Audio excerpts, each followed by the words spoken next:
Top quality और consistent performance के लिए सिर्फ सिल्वर पंप नाम याद रखना। बीच एक और बड़ी खबर, आज ट्रंप पुतिन मीटिंग में जो सबसे बड़ा पर्दाफाश हुआ है वो है लैंड स्वैप डील का। इसको लेकर पहले भी कहा जा रहा था ट्रंप पुतिन मीटिंग पर क्या बातचीत हुई है। ट्रंप ने CNN और फॉक्स न्यूज को इंटरव्यू दिया और वहां बताया कि जमीन अदला बदली पर लगभग सहमति बन चुकी है। अगर ये सच है तो ये बड़ी बात है। लैंड स्वैप ही डील का सबसे अहम पॉइंट माना जा रहा है क्योंकि ये वही मुद्दा है जिस पर ट्रंप भी अड़े हुए हैं। पुतिन अपनी जमीनों पर जहां कब्जा हुआ है उसको लेकर अड़े हुए हैं और जेलेंस्की भी क्लियर कर चुके हैं। यूएस से यूक्रेन को सुरक्षा गारंटी मिलेगी, ये भी उन्होंने इस दिए गए इंटरव्यू में बात रखी है।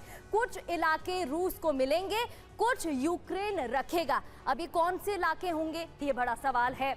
युद्ध विराम की सबसे बड़ी शर्त में लैंड स्वैप ही सबसे बड़ा मुद्दा था। लैंड स्वैप को लेकर पहले भी कई बातें की जा रही थी। क्रीमिया, डोनेस्क, लुहांस्क ये वो जगह है जहां पुतिन पहले ही बोल चुके हैं कि वो इन जगहों को नहीं जाने देंगे। कौन से इलाके हैं जो पुतिन चाहते हैं? अब इसमें खेरसोन भी है और जैपोरेजिया भी शामिल बताया जाता है। बड़ी बात क्या है? बड़ी बात है कि इन इलाकों की आबादी 90 लाख से ज्यादा है।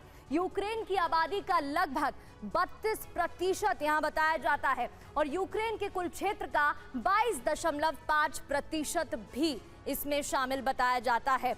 तो अगर ये बात हुई है तो वाकई में बड़ा सवाल यहाँ पर खड़ा होता है। रॉबिंदर सर, मैं आपसे समझना चाहूंगी, पहले भी कहा जा रहा था कि मीटिंग में लैंड स्वैप का मुद्दा उठाया गया होगा या नहीं, वो प्रेस ब्रीफिंग में क्लियर नहीं किया गया था। लेकिन अब ट्रंप की तरफ से जो जानकारी आई है इसके बाद सवाल यही कि क्या पुतिन मान जाएंगे, क्या जेलेंस्की मान जाएंगे, और अगर मानेंगे तो वो कौन से क्षेत्र होंगे? बहुत मुश्किल है कहना। हम उस कमरे में फ्लाई ऑन द वॉल तो थे नहीं जो हमें आइडिया होगा। हम स्पेकुलेट कर सकते हैं जैसे आप कह रही हैं। लगता ये है स्वैप का मतलब हुआ एक्सचेंज कि भाई मेरे पास कुछ है, तुम्हारे पास कुछ है, हम आपस में एक्सचेंज कर ले, तुम मुझे ये दे दो, मैं तुम्हें ये देता हूं। अब ऐसे में स्वैप कैसा होगा? अव्वल तो रशिया ने इन चारों प्रोविंसेस को अपने देश के अंदर ऐड कर लिया है, राइट, टेक्निकली उसमें। तो ये जो आप Donetsk, Luhansk, Zaporizhzhia and Kherson, Crimea को तो एकदम अलग रखिए। मेरे ख्याल से क्रीमिया का तो कोई मतलब ही नहीं होगा। तो लैंड स्वैप क्या होगा वी डोंट नो, और उसमें कॉम्प्लिकेटेड डिस्कशंस होंगी। सिक्योरिटी या नेटो में नहीं जाना, अमेरिका सिक्योरिटी गारंटी करता है, कैसे करता है, यूक्रेन की मिलिट्री की स्ट्रेंथ कम होती है, सारी अभी कॉम्प्लेक्स चीजें हैं।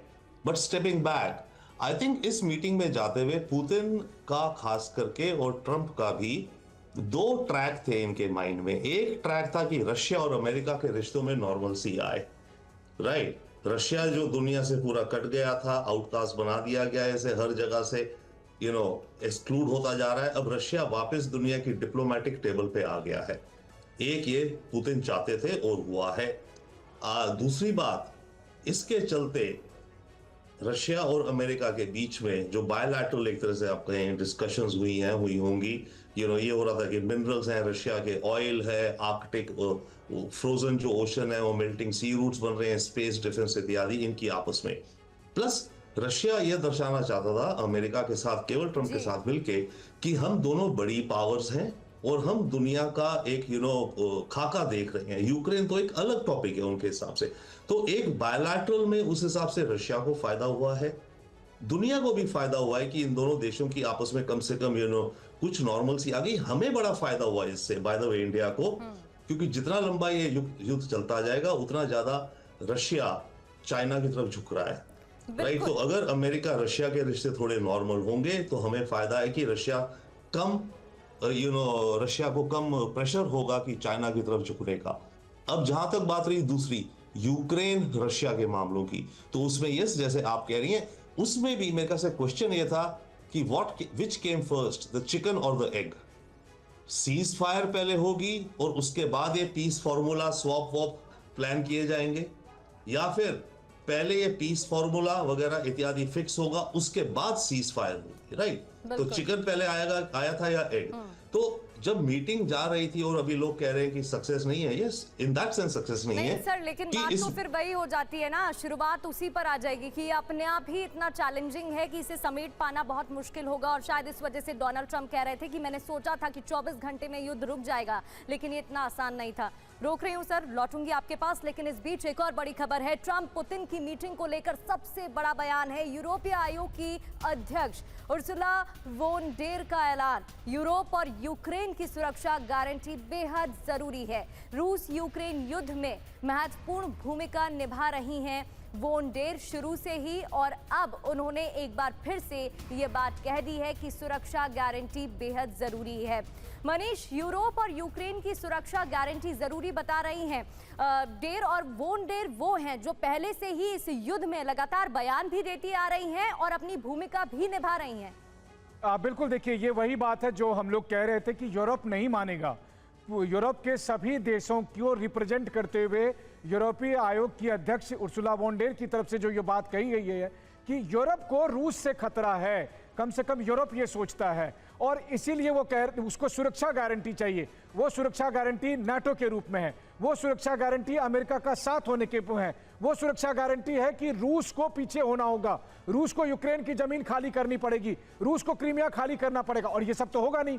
तो ना ये सब होगा तो कहते हैं ना नौमन तेल होगा ना राधा नाचेगी, तो फिर युद्ध रुकेगा कैसे? अगर यूरोप अपनी जिद पर है, यूक्रेन अपनी जिद पर है, अमेरिका अपनी जिद पर है और रूस अपनी जिद पर है, यही सब कुछ यहाँ पर हो रहा है। सबसे बड़ी बात यह है कि पुतिन और ट्रंप की मीटिंग के बाद जो पहला रिएक्शन आया यूरोप का, वो वही रिएक्शन है जो इस युद्ध के शुरू से आज तक आता रहा है, कि यानी कि यूरोप कॉम्प्रोमाइज के लिए तैयार नहीं है। तो अगर यूरोप कॉम्प्रोमाइज नहीं करेगा तो जेलेंस्की भी कॉम्प्रोमाइज नहीं करेंगे, और तब जेलेंस्की यही बात, जो बात आज हम दिखा रहे हैं उर्सुला वोन डेर ने कहा है, यही बात सोमवार को मीटिंग में ट्रंप को जेलेंस्की कहेंगे कि हमें सिक्योरिटी गारंटी चाहिए। और सिक्योरिटी गारंटी तभी हो सकती है जब नाटो के सैनिक यूक्रेन आए, और ये बात रूस एक्सेप्ट नहीं करेगा। तो अब बताइए कि फिर समाधान कैसे निकलेगा? बिल्कुल, और ये तो देखने वाली बात ही रहेगी मनीष की ऐसा होता है या नहीं। हालांकि वो अपना पक्ष क्लियरली रख चुकी हैं। लौटती हूँ अलास्का से वॉशिंगटन, ट्रंप पहुंच चुके हैं वॉशिंगटन डीसी। डोनाल्ड ट्रंप पहुंचे हैं, पुतिन से मुलाकात के बाद वापसी हो गई है। पुतिन भी कुछ देर पहले मॉस्को पहुंचे हैं और डोनाल्ड ट्रंप ने वापस पहुंचकर ट्वीट भी किया है, जानकारी साझा की है कि उनकी आगे बातचीत किन किन नेताओं से हो रही है, आगे उनका क्या पक्ष रहने वाला है। ये तस्वीरें आप देख रहे हैं जहां पुतिन वापसी करते दिखाई दे रहे हैं, मॉस्को पहुंच चुके हैं, और डोनाल्ड ट्रंप भी वॉशिंगटन आ चुके हैं। तो दो तस्वीर आपको दिखाते हैं, पहली तस्वीर ट्रंप की और दूसरी पुतिन की। ट्रंप वॉशिंगटन पहुंचे हैं और पुतिन मॉस्को पहुंचे हैं। लेकिन ये दो तस्वीर क्यों दिखाने वाले हैं हम? क्योंकि दोनों की बॉडी लैंग्वेज अलग अलग थी। ट्रंप थके दिख रहे हैं, उन्होंने सिर झुकाया हुआ है, जबकि पुतिन एनर्जी से भरे हुए दिखाई दे रहे हैं। तो ये दो तस्वीरें आप देख रहे हैं पुतिन और ट्रंप की। एक और बड़ी खबर पुतिन ट्रंप मुलाकात पर, बड़ा अपडेट। मुलाकात के 16 सेकंड में पुतिन ने बड़ी बात कही है। जब शुरू में मुलाकात हुई और 16 सेकंड्स ही हुए थे बस, पुतिन ने ट्रंप से कहा कि जीवित देखकर अच्छा लगा। पहले पुतिन ने प्रिय पड़ोसी कहकर संबोधित किया, और फिर पुतिन के इस बयान को लेकर कई कयास भी लगाए जा रहे हैं।